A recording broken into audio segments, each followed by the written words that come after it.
Well, hello, it's 12 o'clock and it's Monday and it's time for the Dr. Tech Show. And we're back. I'm here in the Dr. Tech studio and it's good to see everybody. And let's hope everything goes well because we're trying a few new technical things that we've not tried before today. So let's hope it all goes to plan. But here we are. I'm here today. Pauline is here today. Unfortunately, we don't have Swain. So, Pauline, how are you? I'm very well, John. I've already been out this morning, and it's a lovely, lovely morning in Birmingham. That's excellent. Excellent to know. Yeah, it's pretty good. It was drizzling a bit when I went out with the dogs this morning, but that was about 7 o'clock this morning. So, hopefully, it's good. And I'd just like to say hello to Jason Holloway, who's joined us as our guest. And he has just joined us, so we haven't had a chance to have much of a chat. But hello to you, Jason. Thanks for joining us. I was about to say good morning, but good afternoon, John. It's been, yes, a busy day, as they say. Okay. But I'm glad to be here. Thank you very much. That's okay. Well, thank you, Jason. We're just going to have a little bit of a chat, and then we'll bring you in a couple of minutes, if that's okay with you. Of course. So Pauline, what have you been researching for us over the last week? Well, looking into what's the topical things happening, John, and today it happens to be International Puzzle Day, and we're celebrating the birth of Dr. Erno Rubik, which, as readers will or listeners will be aware, was the inventor of the Rubik's Cube, and he was born on the 13th of July 1944, so he's 76 today. So happy birthday, Dr. Rubik. I don't know if you've ever tried a Rubik's Cube, John, how your expertise is on solving those kind of puzzles. I have tried it, not for quite a long time, and I'd say I'm totally and utterly rubbish at that kind of thing, unfortunately. But yes, I do know people who can just do it just like that. Yeah. But not me. Apparently, when it was created, I mean, millions were sold of the original ones, and then loads of copies apparently as well, which is kind of hard for me to understand how you could copy something that was it seems so unique. But you know, I know what happens. And the other day we'll be celebrating towards the end of this week on the Friday is WorldEmojiDay, and this day was chosen the 17th of July because the calendar emoji is depicted with the date of the 17th as its image, so they went for that as a symbol. Again, John, how are you on emojis? I you know, us both being Twitter fiends, I think we have opportunity to use emojis more than most. And I have to say, when I started using emojis, I started to very kind of just the usual smiley faces. And now if I can use an emoji in place of a word, I sometimes do because you can, and it just brightens the tweets up a little bit. How are you on emojis, John? Yeah, I can't say I'm a great user of emojis. The smiley faces and the winky faces and things like that. I've found the winky faces to be quite essential on Twitter because there's a lot of people who don't get irony, and I tend to add winky faces just to make the point that I don't actually mean what I'm saying quite often, because you try to make an ironic or a sarcastic point on Twitter, and you'll be inundated by people telling you that you're wrong or your opinion is not valid and those kind of things, and it can be incredibly annoying. Yeah, it's good to remember that. Not much room for nuance. And I also find sometimes that there isn't an emoji for what you're trying to convey, but I understand that you can apply to get emojis created so that you can then, you know, illustrate what you're trying to say. I can't remember the last time I think a croissant I was looking for. I think maybe they have croissant now. But other things, I don't know, sourdough bread, maybe we need one for, and for banana bread, certainly during lockdown. Maybe just combine the two emojis, banana and bread. But yeah, it all gets a bit tortuous maybe after a while. Yeah. So anyway, those are the two things we're celebrating this week. Okay. Well, it's good to know, and all very relevant to what we're talking about here today. So, Dr. Tech Show, we started off trying to promote the ways that people can get connected during coronavirus crisis, particularly looking at isolated people and how they get online. And if you watched the show before, you will know I've recently spent some time in hospital, I was fortunate enough to have a 5G device that gave me massively fast connectivity while I was in there. But not everybody's that fortunate when they're in hospital, and not everybody's that fortunate to even own the devices before they go into hospital. So that's why we've asked Jason Holloway along today, because Jason, you're involved in patients, phones for patients, and just we thought we'd really love a chance to talk to you about where all that came from, how it got started, and where you've got to with that today. So just want to tell us a little bit about yourself and how you got involved with phones for patients. Of course. So my name's Jason Holloway. In my day job, I'm Managing Director for Bridgeway Security Solutions. We're an information security company specialising, amongst other things, in mobile security. So that's making sure that mobile devices, smartphones, tablets and so on are secured.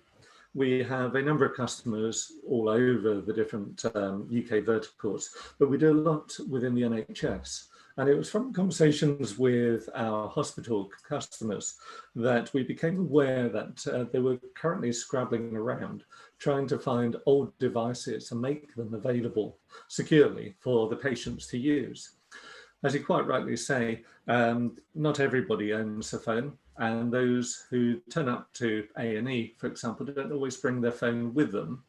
Imagine if they've been in a car crash or similar. But even when they do turn up with a phone, they often forget to bring along simple things like the chargers and the charging cable to plug into the device. So after a day or two, it's almost as if they hadn't brought a phone in to begin with. Now, that's inconvenient, awkward at the best of times, but in this era of COVID, where of course patient visits are not allowed, this becomes extremely important. It's a lifeline for the patient to remain in touch with their loved ones, and so not having access to a mobile device that they can use for those vital communications creates a number of different challenges. It affects the mental health being of the patient, and of course it's not really that pleasant for them.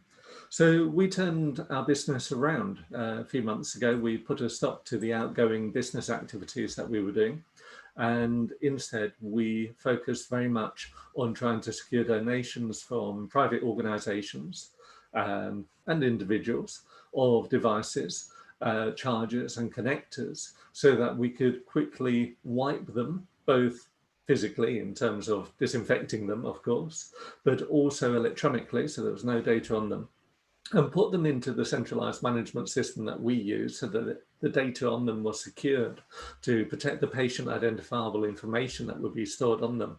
And we distributed them and continue to distribute them to participating hospitals, but also care homes, so that their residents and patients can remain in touch with their loved ones.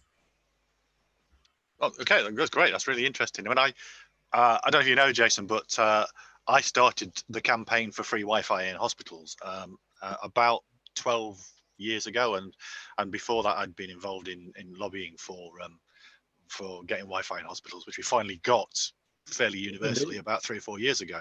And I remember this was mainly because my stepdaughter was in that hospital for a lot of the time as a child, and so she and the rest of the family were spending a lot of time in hospitals and trying to communicate with the outside world.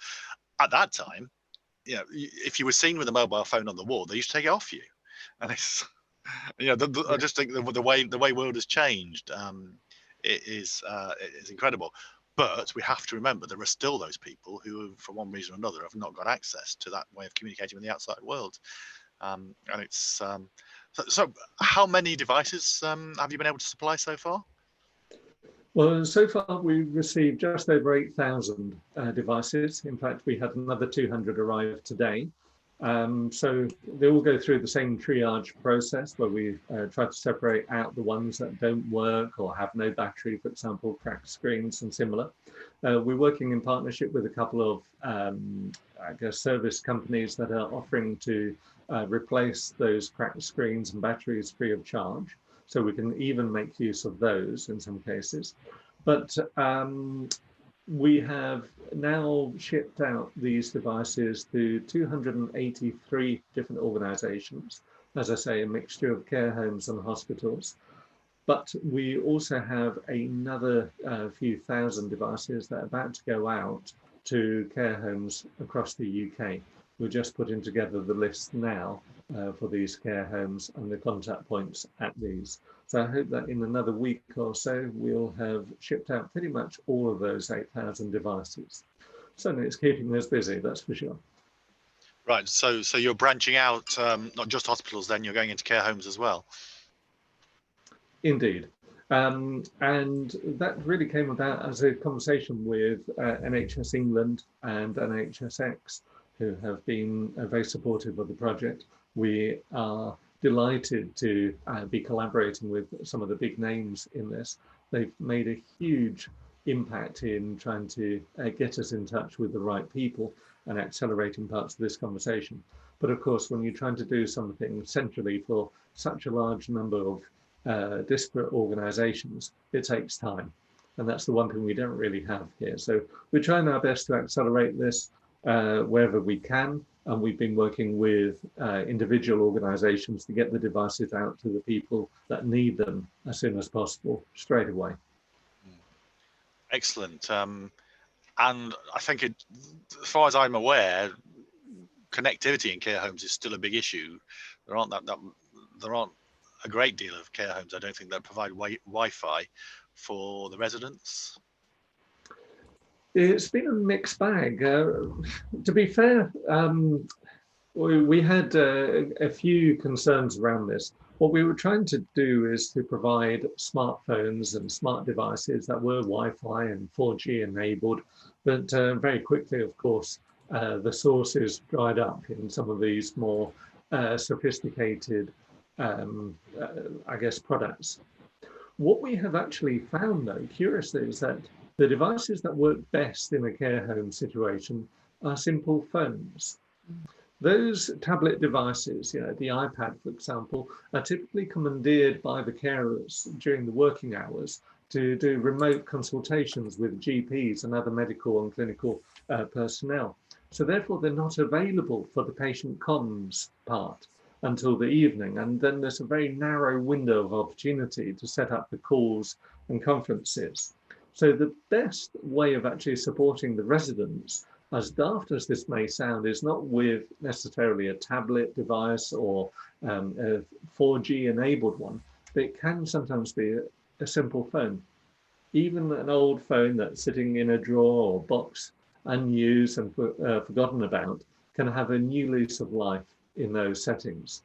And it's been fascinating to hear the stories back from care homes in particular, where the patient or the resident, had been incommunicado for a number of weeks, sometimes a couple of months, just able to make that first phone call and speak to the family. But with regards to the connectivity, this is something that we've been researching a lot, because of course we don't want to send out Wi-Fi enabled devices to organizations that don't have Wi-Fi. But I'm very pleased to report that thus far that has not been an issue. Out of the care homes that we have supplied to, all of them have had Wi-Fi, and most of them have had Wi-Fi covering all of the bedrooms as well. Because you've got to remember that some people are too infirm or too weak to get out of bed and go to a common area to use the device. So the device has to be brought to them. So it's important that the Wi-Fi is available in that location as well, which is what we've been trying to guarantee and make use of. But thus far, we would estimate that around 3/4 of the care homes have Wi-Fi throughout the care home. It's come a long way. And certainly 97% of them have access to fast internet broadband, which of course is the other part of the equation. Yeah, what parts of the country are you reaching, Jason, at the moment? Are you able to map your reach? Oh yes, all over the UK. We have covered care homes from the tip of Scotland all the way down to the south coast and across into Wales, and I guess beyond into Northern Ireland as well. We clearly have only scratched the surface of the problem though. I mentioned that there are a couple of hundred that we've covered thus far, and we are looking to deal with another 1,000 or so in the coming weeks. However, you have to understand they had over 22,000 care homes in the UK. So yeah, we're scratching the surface of the real challenge here, but we have plans on how we can help there too. How do you decide what's your list of priorities for people? How do you decide who to prioritize when you have such a great demand?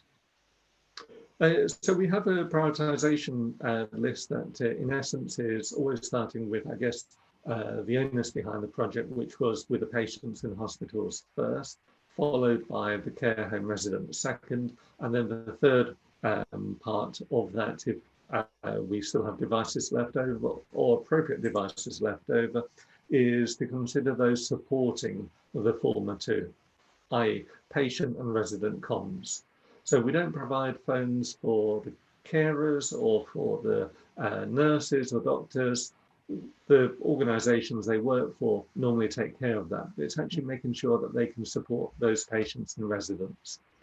And thus far, that seems to be working quite well. We do have some tweaks to that, which depends on the device type that's being supplied. So if it's a basic phone, for example, that usually goes out to a resident in a care home. If it's a more sophisticated one, and we know that it can be used by perhaps somebody slightly younger or more capable, then we can send a more fully functional device to a hospital to support their project as well.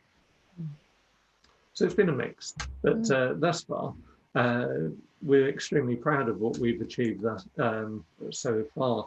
I would be brutally honest with you, when this all came out, I'm looking at my watch now, I don't know why, but a few months ago, we all scratched our heads together collectively and tried to work out what we could do to help.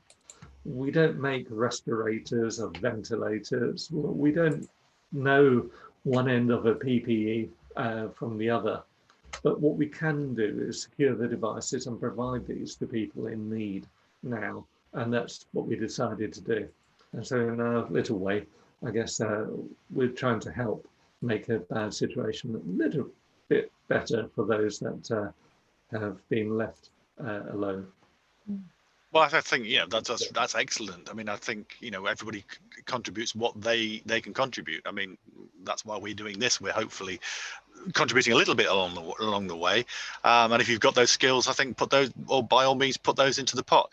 I think the other thing is that when people are looking at what the modern smartphone can do, they often forget that simple thing, that phone call, which could be the thing that actually makes the difference for an awful lot of people. At the end of the day, that's what the phone was originally invented for. True. I mean, but if you think back to the conversations that you've had perhaps with your parents or so on, trying to explain to them what an emoji was, let alone an emoji day, that's really part of the challenge as well, is we can provide them with fully functional tablets and other expensive devices, the latest generation. But if the user is only using it for making a phone call or sending a simple message, then perhaps a lower cost, simpler device may be a better fit. And we can divert that more expensive and more capable device to somebody who can get the most out of it. But this varies so much from situation to situation. So it's part and parcel of that triage process that we undergo when the devices come in. Yeah, I'm also very encouraged to hear what you say about the availability of Wi-Fi connectivity in care homes. I mean, my mother passed away 3 years ago now, and she was in a care home for 13 years. And there was no patient from Wi-Fi. In fact, most of the time she was in there, there was no Wi-Fi in the place at all, but they certainly never made any Wi-Fi available to patients. We used to hang out the window and connect to the Wi-Fi in the pub across the road from her room when she was in the care home. So I'm glad that's changed. Absolutely. I wouldn't say it's perfect still, but it's moving in the right direction.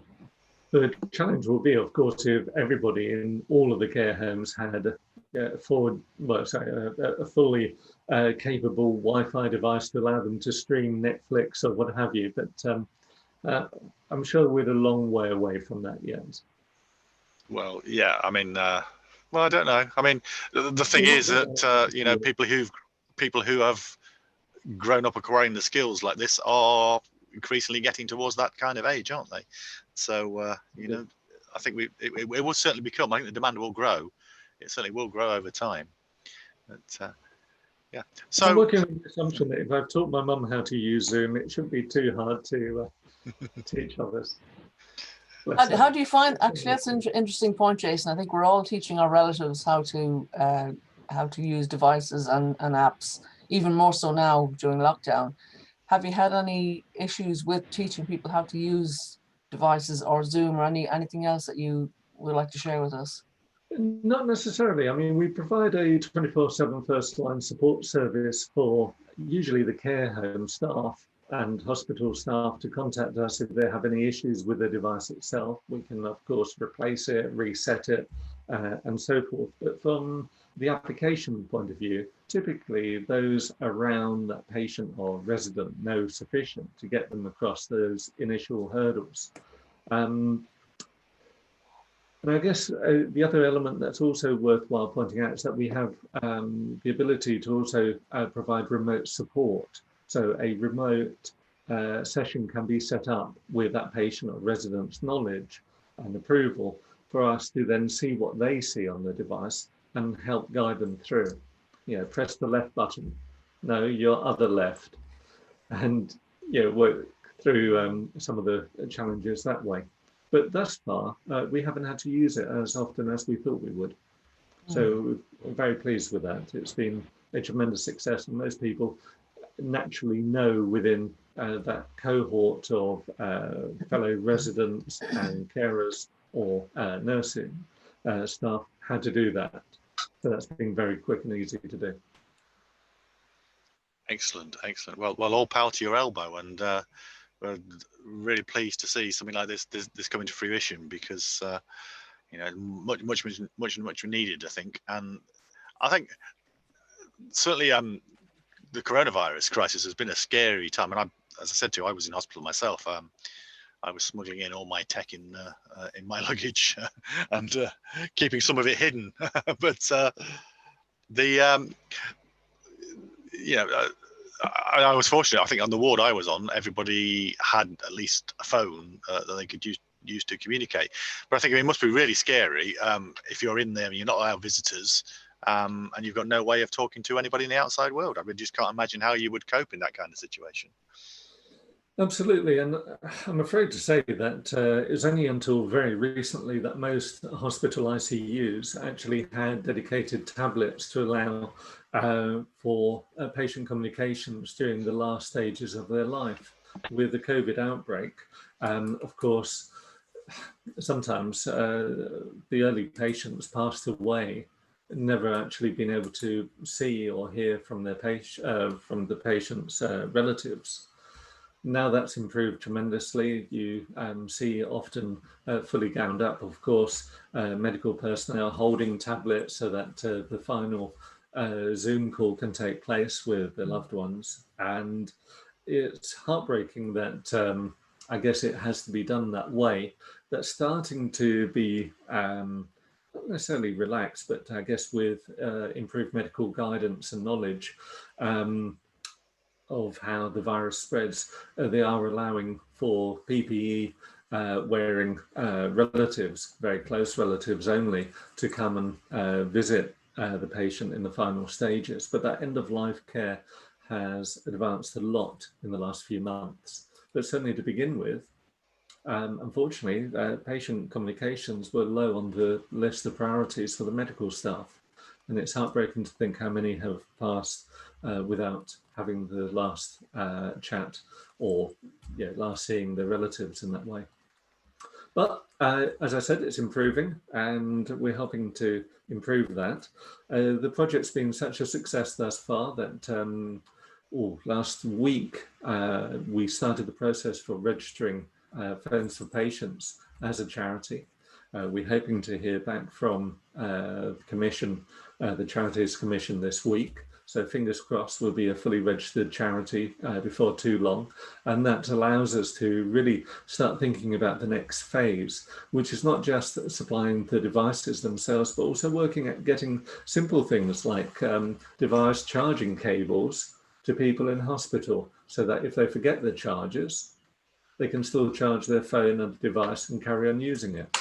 And I think that's going to be, I guess, the lasting legacy of this project, the devices eventually will die a death and get recycled and repurposed, and finally we get patients and residents, for that matter, seeing their relatives at close quarters again. But there's still going to be an ongoing need for the chargers and charging cables. As long as people remain human and we keep forgetting things, this is just going to be a natural outcome. So that's how we would like to be remembered by, as the people who helped other patients and residents stay in touch with their loved ones. Have you had any contact with people wanting to partner with you, Jason? It's such a great idea. It seems like there will be opportunities to work with other organizations. Absolutely. So on our website, phonesforpatients.uk, you can spell it FOR or FOUR, or with the number 4 if you like, but phonesforpatients.uk, you'll see a long list of organizations that have very kindly donated devices to the cause, but also organizations that have donated services, everything from, as I said, repairing for free cracked screens and flat batteries, to also helping us in other ways. So for example, we had discount codes from the Comedy store down in London for people to be able to see some of their online shows that they've recently been transmitting. It's also been fantastic, though, to receive support from our legal counsel, for example, who's provided us free legal advice on some of the waiver forms and so on that we needed. People have been contributing everything from cardboard boxes and packing material all the way through to shipping services. So it's only by bringing together this whole group of supporting organizations and individuals that this has all become possible. So I'm very grateful to all of these, and to those who are watching, thank you, thank you, thank you. From the bottom of our hearts, it would have been possible without them. And certainly the donations of the devices are still coming in, and that's still making a huge difference to the project. So if anybody's wavering about sending in some devices, please don't hesitate. Have a look on the website how to do it, and we'd be delighted to receive them and put them to good use. If any of our listeners are interested in sending in devices, Jason, what's your advice about packaging to make sure that the item arrives in good condition? It depends on the number of devices. If it's just 1 or 2, use lots of bubble wrap, put it inside a sturdy cardboard box, and please send it to us. What we are particularly interested in, though, are organisation donations. And the reason for that is that typically they donate hundreds, if not thousands, of devices at a time. It's easier for us to process. So if somebody has a spare old device that they're willing to donate, by all means, please. And if you're willing to donate to our Just Giving page, again, we'll be very, very glad to take that. But if anyone is currently working for a larger employer and they know that they have devices lying around, please speak to the IT people, speak to if you have a corporate social responsibility lead, or even to the MD or CEO, and ask them if they could donate their old, perhaps unused devices to us, and we'll put it to good use. What's the kind of fun facts now? What's the oldest device that anyone has sent you? Has anyone sent you one of those really old brick, models that they had lurking at the back of a cupboard? We have received some spectacularly old ones. We've received some spectacularly basic ones, what would otherwise be known as burner phones that can only make phone calls and text messages. But actually those have gone down a storm in our care home use cases. Very simple, big buttons, dead easy to use, can't get confused by too many menus and colors and icons. It's just simple. So those have been an astounding surprise. Personally, I think the element that's caused me a few giggles are seeing Windows Phone devices being handed in. And the main reason for that is that it's one of those devices that no one wants to touch with a barge pole when it comes to recycling it. Its price on the second-hand market now is just zero. Even old iPhones and iPods get recycled with some value attached to them. But yeah, I always struggled with the Windows phones when they came out, and it seems I'm not the only one. Is that like a Nokia Lumia? That sort of... Yes, are we talking about? even earlier than that, when they were manufacturing their own with a Microsoft logo on it. Oh, okay. Before they bought Nokia as well. Yes, yes. Well, don't get me started on the issue of Windows generally, but yeah, I think it's just so good. It's just so good that you're, considering all the little things like the chargers and plugs and all that kind of thing, because those are the kind of things that I think nobody would really think about in any kind of overall strategy of doing this kind of thing. Yes, and unfortunately, it's born from a personal story. My other half's mum was in hospital recently, just before the lockdown came in, and then once the lockdown happened, we were unable to get anything to her either, and she had left the charger behind. And of course, you're then down to the availability of chargers that the staff themselves bring in or don't. And yeah, that doesn't seem a very scalable or safe way of handling these systems. And of course, in the COVID era, most of the staff did not want to share too many objects backwards and forwards because of the risk of infection control challenges and similar. Yeah, exactly. But I think, one thing I found when I was running the campaign for Wi-Fi in hospitals is that, at the end of the day, it's not a clinical priority, but it does actually, the thing I always argued was that being able to communicate with the outside world is part of the recovery process.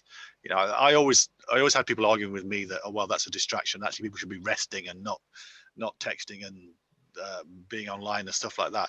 But certainly in my recent hospital stay, if I'd not been able to communicate with the outside world, I would have found that stressful, and it would have been, it would have made my condition worse, I feel.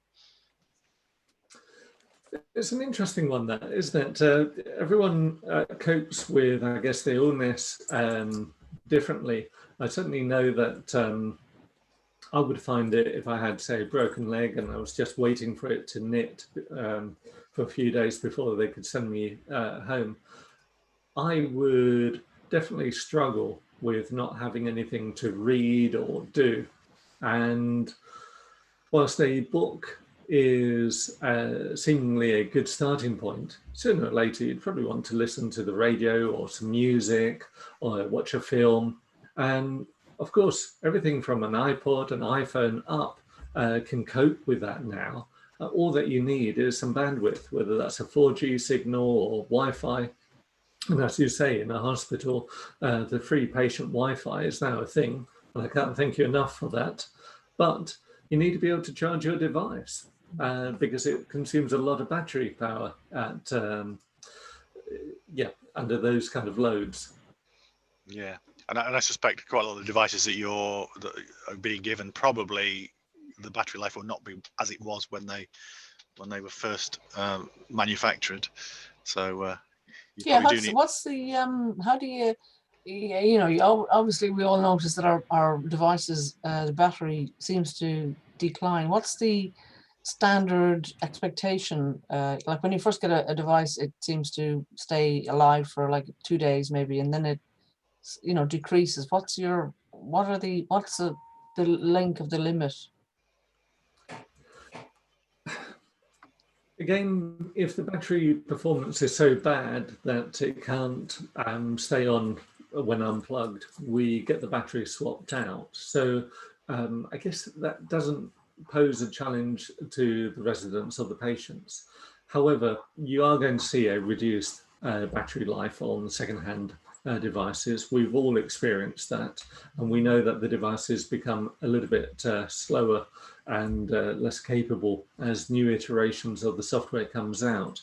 But the good news is that when it comes to these batteries for this particular use case, seeing that the calls tend to be relatively short, so maximum of half an hour, but usually 10-15 minutes, it would be absolutely fine to use the device and then put it into the charger again and make another call in another 15 minutes.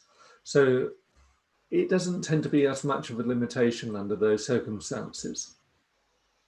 No, that's really good to hear. Okay, well, Jason, thank you. You've been really thank you for taking part, and thank you for what you're doing, but also thank you for coming on here and telling the world about it. Thank you. Is there anything else you want to tell us about that you haven't told us about already? No, other than if people are interested in finding out more, please go on to phonesforpatients.uk. We're active on social media across Facebook, Twitter, LinkedIn. Have a look at the donations that have been received, where we've sent them out to, and if you can support us through social media, please do reshare our contents and get more people to become aware of it, because sooner or later, someone who has a number of different devices that would be able to help the project substantially will hopefully see the good work that we're doing and wish to support us. Jason, before you go, are you thinking the project will continue beyond lockdown and kind of well, obviously you're setting up as a charity, so you do intend to carry on? Absolutely. For the time being, I think infection control at hospitals and residential homes is still going to be a major concern for them. We have seen a number of outbreaks take place through that. So even if the rest of society goes back to an almost normal life, I imagine that we are going to see visitor restrictions on both hospitals and residential care homes for a while yet.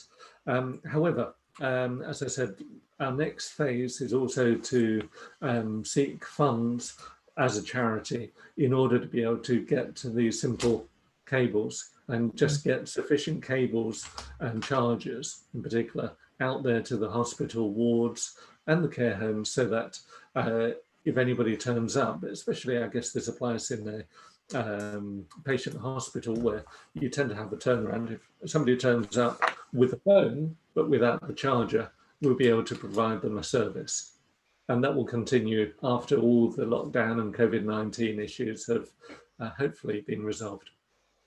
Yeah, I think that's, one of the things I think is that we've seen this throughout the current situation, is lots of people who've been turned on to technology who hadn't previously considered it useful to them. And I think you will find people who find themselves stranded in hospital with no communication with the outside world will suddenly overcome their aversion to owning a smartphone. And the fact is they've got someone to turn to for that now. Let's hope so. I look forward to that.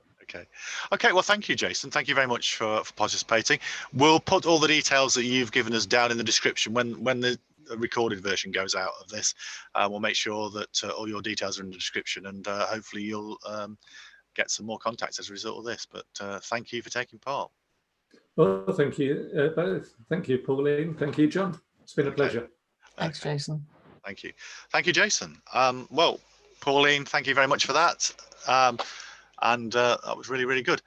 I can't remember, Pauline, whether we mentioned at the beginning the fact that we haven't got Swain. No, I don't think we did.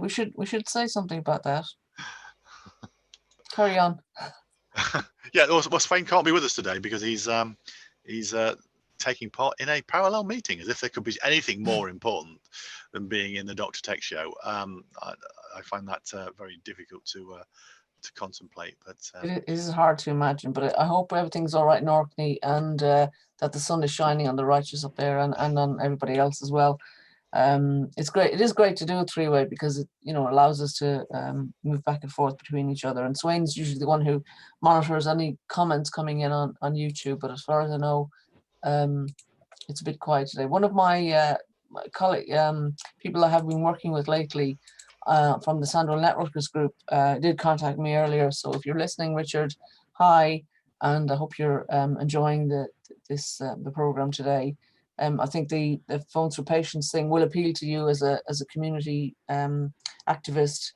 I'm sure you'll see the benefits of that, and maybe even get in touch with Jason and see about getting some equipment down to Sandwell if it's not there already. Yeah.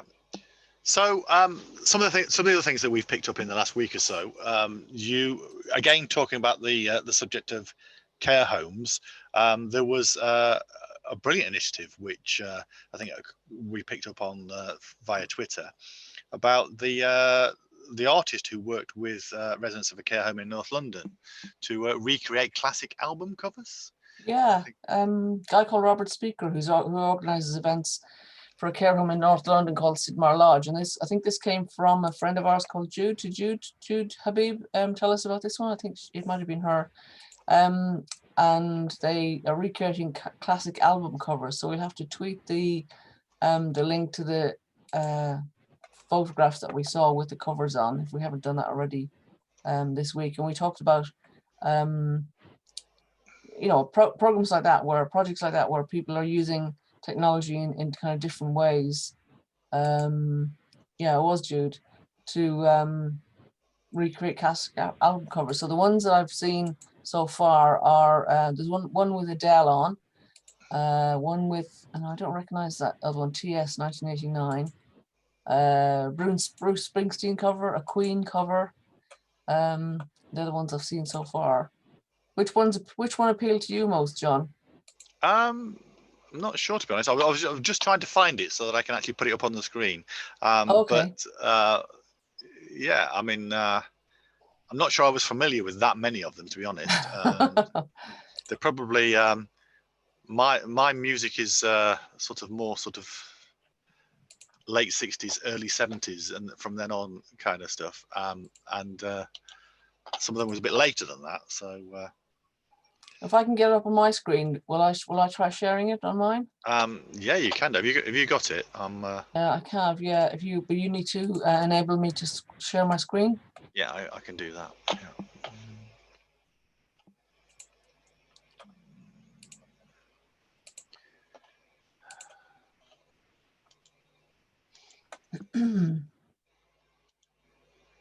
I think we're finding Twitter a great source of being able to share materials.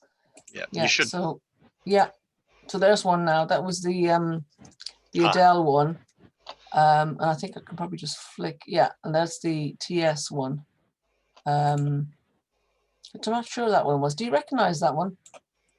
The one on the right, TS 1989. So I'm sure someone will tell us what that one was. And this is the iconic Bruce Springsteen one. And they're very well done. You know, they're really capturing the vibe of a classic picture. And the Queen one, I've recreated this one myself with my sisters and my mum when we went on a holiday once. It's quite a nice one to do. Yes. It is a bit spooky, I suppose. And then we go back to the Adele one.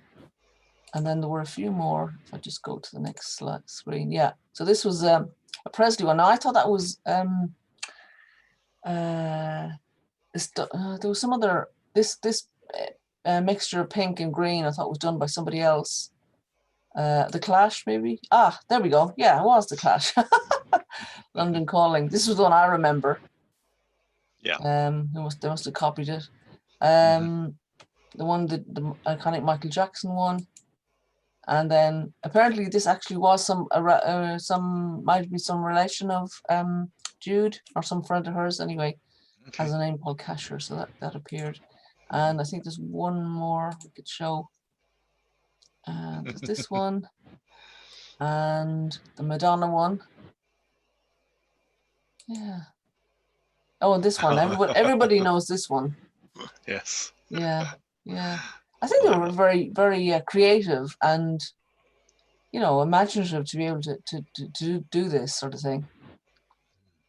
Really good to see. Oh, hang on, do we have one more? Yeah, there's one more. Human. Now, I don't know whether the tats on the lady on the left are true or not. Could easily be. Looks like henna to me. Okay, yeah. But very, very, again, very interesting to see. Excellent. Well, yeah, okay. It's really good, and it's good to see people doing these things with residents in care homes at the moment. I think those kind of things are good all the time. I mean, I used to get really frustrated when my mother was in a care home about the lack of stimulation that went on in there. And so I think these kind of things need to happen all the time, and particularly at the moment when they're not getting visitors and those kind of things. And it's so good from my point of view to see things that are fun and engaging, that are not not serious and not po-faced, and that are not aimed in that particular patronizing way at older people. The kind of things that older people will like. She's fortunately passed away just recently, but Vera Lynn songs and those kind of things is the kind of things that you used to get. Well, you still get, I think, in care homes. People seem to assume that I always tell a story about, I went to a sheltered accommodation place to talk to some people about helping them get in online, and I was talking to them about the fact that you can use the internet to access any kind of music that you might be interested in. And I said, tell me a musician you're interested in, and the first one I got was AC/DC. Of course. It wasn't Vera Lynn at all. My colleague Ted that I work with, I mean, he's we're both actually working on an Aging Better project in Birmingham in various ways, and they some providers are providing kind of stereotypical or kind of more established games and things like bingo, but people, even people of my generation, and Ted's first wife was keen on the Stones and the Beatles and stuff, and that would have been her generation. So we do have to kind of update our expectations, I think, for older people, because the older people now are us and like our generations. Well, speak for yourself, Pauline. But it's what we talked about before about we're starting to get people who have got some kind of digital skill getting to the age where they might be in care homes. And again, it's not about my old man said follow the van and those kind of things all the time. It's it's I certainly found when I've done not AC/DC, I think it was a bit of an extreme one, but I think these days a lot of people I've worked with around these issues, older people, it tends to be things like Elvis Presley, Billy Fury, Neil Diamond is a big one, I think, with those kind of people. So I think those are the kind of the kind of music I think that people are into, and it's just fantastic to see that. And it's it's the kind of thing that obviously that's done in a artistic kind of way, but it's the kind of thing that almost anybody could do, really, isn't it? And it's you don't need an awful lot of props or expensive material to do that kind of stuff. So no, but I think it is something to be aware of, especially when as so often these days people think about kind of the reverse mentoring of younger people helping older people with their digital devices and skills and so on, and that's all very well as long as the younger people do think, are encouraged to think about what the kind of person that's older than them might want by way of access to technology, by way of stimulation, and entertainment. And it's not going to be Vera Lynn, it is going to be AC/DC and The Clash and stuff like that. So keep that in mind. Yes, absolutely. Okay, so really, really, really good to see that. And another thing that came up in the past week was that we've talked a lot in this show about the kind of devices that people with low levels of digital skill can use to get video chatting with their friends and relatives.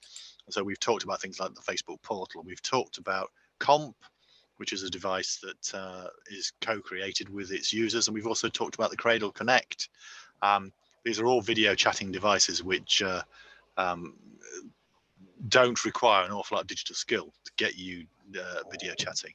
I think in the very first episode, we did focus on a Twitter thread by a guy called Ashley Bale, I think he's called, who was talking about how he'd set up video calling remotely with his, I think it was his grandmother, using Amazon Echo devices. And one of the things that I discovered in the last week or so was that the Amazon Echo Spot, which is a device with a screen, has just had a price drop to £80.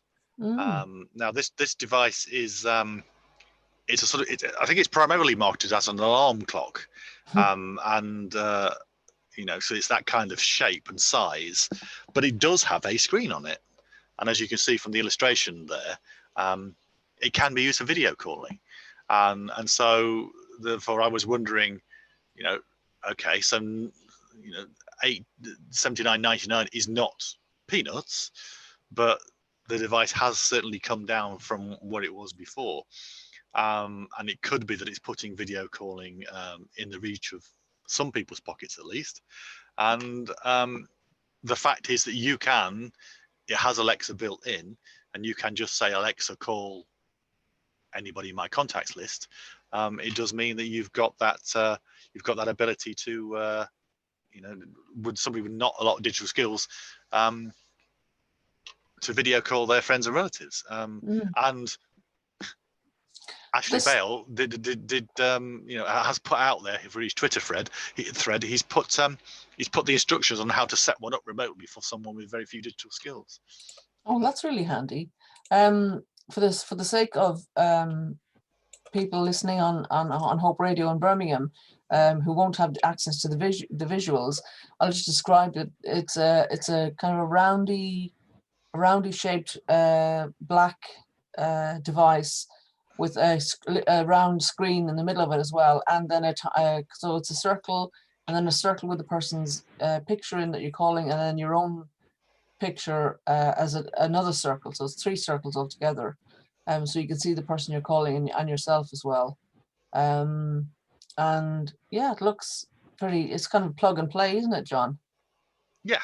I mean, it's you know, obviously you have to have Wi-Fi, and that's going to be an issue for some people. But I think you know, it's just another one. It's another. You know, we've been talking about these devices that put video calling in the reach of people with few digital skills. And I think this could well be another one of those kind of devices that potentially does that. Again, I think the one thing I did find when I was looking for this is that these are brand new and £80. There is also a device called the Echo Show, which comes in various different sizes, but I think there's been a price drop on those as well, and so the Echo Show 5-inch is only £60, so it's £10 cheaper, and actually has a bigger screen, so that might even be a better option. But I think these are slightly old devices, so might not have quite the same kind of functionality, but they do. You know, there's a picture there of for our radio listeners. There's a picture of one showing a baby in a cot, so you could use them as baby monitoring devices, all sorts of things. But they do 2-way video calling as well. So interesting. Yeah, I mean, I think it'd be interesting to hear from people if they decided to get this as opposed to a webcam. What people's opinions would be. Yeah, and we've also talked about the issue about security. These ones do have a slider that goes over the camera if you've got a problem with security. Is that something you'd have to do manually, do you think? I think so, yeah. It's done manually, as opposed to the Cradle device, which is an automatic slider, just opens and closes when people are speaking or not speaking. Yeah. I suspect that kind of thing will be increasingly built into these kind of devices as well. If there's a demand for it, it certainly will. And I think Cradle have shown the way with that kind of thing, really. You know, people are getting more and more security conscious these days. There's a picture of somebody video calling. Yeah, so it looks like a smartphone, except maybe a little bit bigger. And it's on a tilt, so it can just stand on its own. It looks like it can stand on its own. 2 feet, if so to speak. It's got a monitor holder. Well, I think the stand is separate, but okay. Yeah. But it's tiny. It looks like it can balance. You know, it doesn't look like it'll overbalance. And it'll be and then the screen comes up like on a smartphone. So it's like a smartphone on its side in many ways. but just a better balance. And that one's what, £60 on that on Amazon there, John. Yeah. Yeah. It is Well, that available seems really- elsewhere as well. Yeah. But does seem- Amazon makes it so they all get the profits. Yeah. So it's available in black and white, looking at the screen there. So yeah, that seems really good. It'd be great to hear from anybody who has got one of those. Yeah, it says stand sold separately. Voice control your music and audiobook. So it depends on what you've got, obviously, from Amazon, that it can link to. But it, I think that's got great potential. Yeah. Yeah, exactly. So a reminder to anybody, as Pauline says, if you've got experience of using these kind of things, then please get in touch. A reminder that you can, the email address is on the screen at the moment, drtechshow@gmail.com. If you stop sharing your screen, John, we can see it bigger. That's it. Great. Yeah. So drtechshow@gmail.com if you want to be involved, you can even call us on one of the numbers that's about to appear as if by magic on the screen. 0203 481 5240 or 0131 460 1196. Yeah, we'd love to hear from anybody listening. Yeah, and even Swain, you could call in if you wanted to. So it's good to be back at the helm here today, having been a participant from the other end in the show for the last 2 weeks due to my various hospital appointments. But we're doing things a different way. I decided to get rid of the virtual backgrounds because people kept criticizing them. So,